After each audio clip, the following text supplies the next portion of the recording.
اولیدونکو نن د تانه غالیګي په حدودو کې ناوګي کله چې یادېږي د هغې د اته ورونو په منځ کې د پراپرټۍ کومه شخړه چې وه هغه د ډي آر سي دلته چې کومه کمیټې ټاکلې شوې ده د هغې په وجه باندې هغه حل شوه. دغه شخړه چې وه د 20 کالو نه جاري وه، دا ورونه د یو بل نه جدا وو. دا راته ووایه ستا د ورور سره کوم مسله وه نو نن چې ستاسو ډي آر سي کوم کار وکړو د دې نه مطمئن یې؟ ستاسو څو ورونه یې؟ مونږ اته.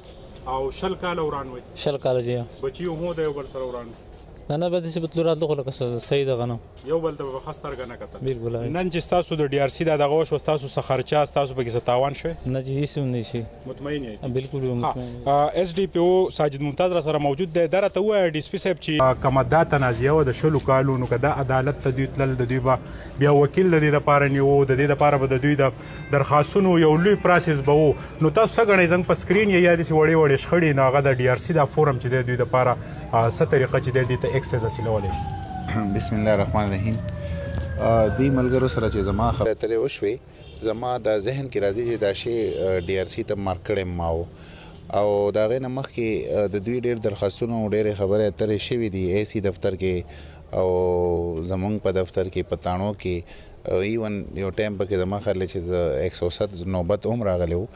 خو د هغې نه پس چې کله دوی راغلل او دا په دې خبره پوه شو چې دا ډي آر سی یو داسې فورم دی چې هغې کې بغیر وکیل نه سړی په خپله خبره کولی شي، بغیر څه د موازې نه خرچې نه.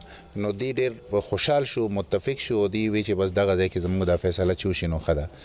نو ډي آر سی یو داسې فورم دی زه وایم چې دا د ګورنمنټ د طرف نه د غریبو خلکو دپاره د ریلیف په مد کې او د فوري انصاف په مد کې دا یو مثالي اداره ده او په دې کې زموږ د مشران چې دی دا بلا معاوضه او بغیر د څه لالچ او مفاد نه په دې کې خپل ټایم ورکوي او دوی کارونه کوي د خلکو روغې راولي.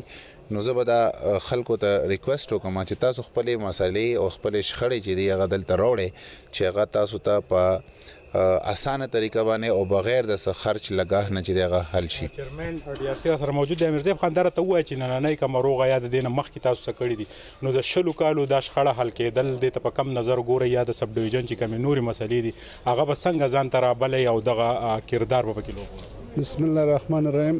دو خاص نننی پینل په باره کې خبرو موږ د خوږ باچه د لالاجي دی د سره مرګ بل دی خو زما یقین دی زموږ په ډي آر سی کې زیات روغ د خوږ باچا دی دی په ډیر زیات کوشش کوي.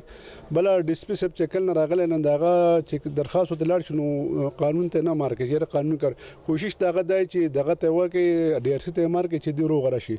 نو الحمدلله دا ډیر آسان لګ دې ته سسته انصاف وي.